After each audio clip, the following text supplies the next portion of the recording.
ये कहानी है एक लड़की की जिसे झूठे प्यार ने सिर्फ धोखा ही नहीं दिया बल्कि उसकी जान भी ले ली। अनन्या एक गरीब लड़की थी। उसके पापा एक कपड़े की दुकान पर काम करते थे और माँ दूसरों के घरों में चौका बर्तन किया करती थी। अनन्या अपने माँ बाप की इकलौती लड़की थी। उसके माँ बाप ने उसे बड़े लाड प्यार से पाला था। वह चाहते थे कि अनन्या पढ़ लिखकर बड़े आदमी बने, जिससे उसके सिर से गरीबी का कलंक मिट जाए। अनन्या ने जब जीन का इम्तिहान पास किया तो उसके माँ बाप बहुत खुश हुए। उन्होंने कस्बे के एक इंटर कॉलेज में उसका नाम लिखवा दिया। इंटर कॉलेज उसके घर से थोड़ी दूरी पर था, इसलिए उसके माँ बाप ने किसी तरह पैसों का जुगाड़ के उसे एक पुरानी साइकिल भी दिला दी, जिससे अन्या को स्कूल जाने में परेशानी न हो। अन्या जब साइकिल पर बैठकर स्कूल जाती तो उसे लगता जैसे वह आसमान में उड़ रही हो।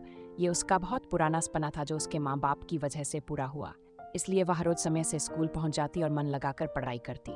लेकिन एक दिन अनन्या की जिंदगी में एक नया मोड़ आया। दोपहर का समय था। स्कूल से छुट्टी होने पर उसने अपनी साइकिल ली और घर की ओर चल पड़ी।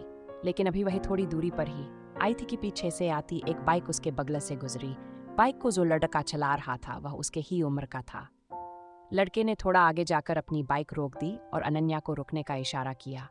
अनन्या उस लड़के को अक्सर रास्ते में देखा करती थी। जब भी वह स्कूल जाती और स्कूल से आती थी तो वह लड़का सड़क के किनारे खड़ा होकर उसे देखा करता था। शुरू में उसे देखकर अनन्या को बहुत गुस्सा आता था, लेकिन धीरे धीरे वह उसे अच्छा लगने लगा था। इस तरह से रास्ते में रोके दौरा से पहले उसका मन हुआ कि वह अपनी साइकिल आगे बढ़ा दे, लेकिन फिर न जाने क्या सोचकर उसने अपनी साइकिल में ब्रेक लगा दिया। वो लड़का अनन्या के पास आ गया और धीरे से बोला, मेरा नाम सुमित है। मैं रोज आपको स्कूल जाते हुए देखता हूँ। अगर आप बुरा न मानो तो मैं आपसे कुछ कहना चाहता हूँ। अनन्या के मुंह से सिर्फ इतना ही निकला, क्या? सुमित ने अपनी शर्ट की जेब से एक गुलाब की कली निकालकर उसके हाथ में रख दी और उसकी मुट्ठी बंद करते हुए बोला, मैं तुमसे बहुत प्यार करता हूँ। उठते बैठते सोते जागते हर समय बस तुम्हारे बारे में ही सोचता रहता हूँ। सुमित और भी बहुत कुछ कहना चाहता था, पर अनन्या ने उसे चुप करा दिया। फिर सुमित ने अनन्या की आंखों में आंखें डालकर पूछा, तो आपको मेरा प्यार कबूल है? अनन्या शर्मा गई।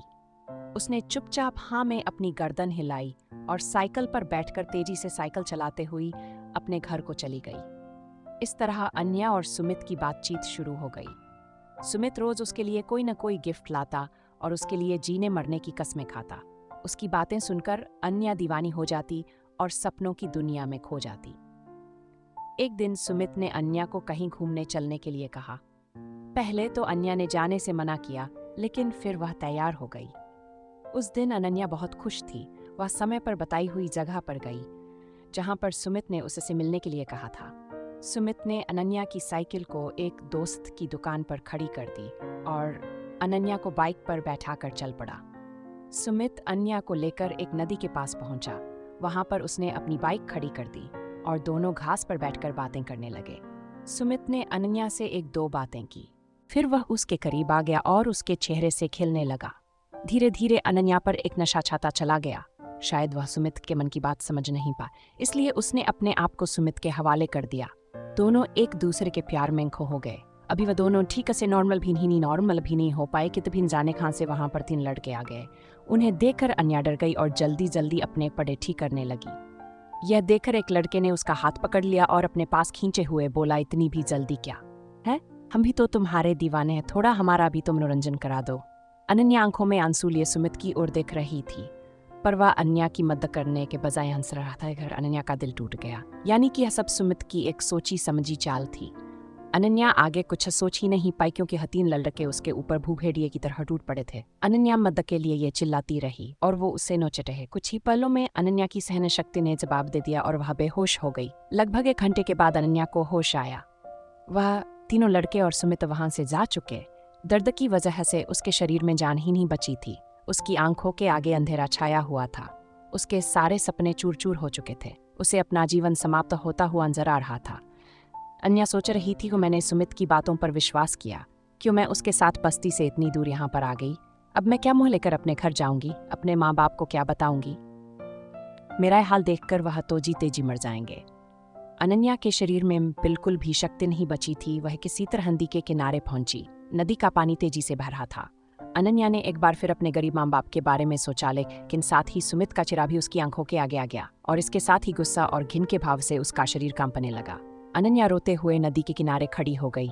उसने अपनी आंखें बंद कर ली, हाथों को जोड़कर मन ही मन अपने माता पिता से माफी मांगी और नदी में छलांग लगा दी। अगले ही पल अनन्या नदी में डूबने लगी, लेकिन अब न तो वह किसी को अपनी जान बचाने के लिए पुकार रही थी और न ही बचने की कोशिश कर रही थी। उसका मन अभी अपने बेवफा प्रेमी के बारे में सोच रहा था। वह सोच रही थी कि क्यों मैंने उसकी बातों पर इतना एतबार किया, क्यों मैंने उसे प्यार किया, क्यों मैं उसकी नीयत को समझ नहीं पाई। और फिर वह नदी की गहराई में डूबती चली गई।